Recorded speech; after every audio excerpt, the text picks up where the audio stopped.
আজ মহামতি লেনিনের ১৫৫তম জন্মদিন।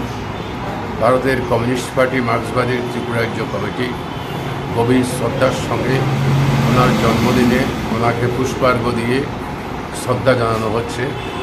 কমরেড লেনিন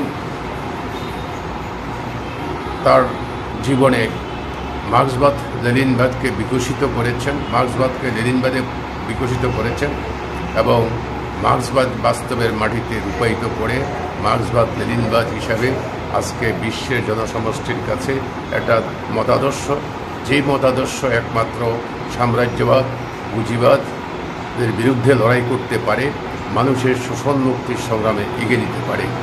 সোভিয়েত রাশিয়ার পতন হয়েছে, কিন্তু আজও বিশ্বে এই মার্ক্সবাদ লেনিনবাদকে অবলম্বন করে বিশ্বের জনসমষ্টির প্রায় ১/৫ লোক সমাজতন্ত্রের আদর্শের প্রতি বলিয়ান হয়ে লড়াই করছে। সমাজতন্ত্র প্রতিষ্ঠার জন্য তারা সেই সমস্ত দেশগুলোতে চেষ্টা করে যাচ্ছে।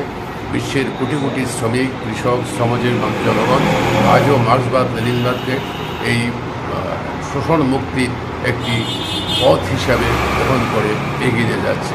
ভারতের কমিউনিস্ট পার্টি মার্ক্সবাদী দৃঢ়ভাবে মার্ক্সবাদ লেনিনবাদের মতাদর্শকে পাথেয় করে এই দেশের মধ্যে একদলীয় স্বৈরশাসনের যে প্রবণতা, সে একদলীয় স্বৈরশাসনের বিরুদ্ধে দেশের সংবিধানকে রক্ষা করার জন্য জনগণের রুজি, অন্ন, বস্ত্র, বাসস্থান, শিক্ষার অধিকার নিশ্চিত করার জন্য এবং ক্রমশ দেশকে জনগণতান্ত্রিক ভারতবর্ষে পরিণত করে সমাজতান্ত্রিক ভারতবর্ষে পরিণত করার জন্য লেনিনের শিক্ষা থেকে আদর্শ থেকে নিয়ে আমরা এগিয়ে যাব। এটাই হবে লেনিনের জন্মের ১৫৫তম দিনে আমাদের ভারতের কমিউনিস্ট পার্টি মার্ক্সবাদীর শপথ। আমরা সেই শপথ এখানে গ্রহণ করেছি।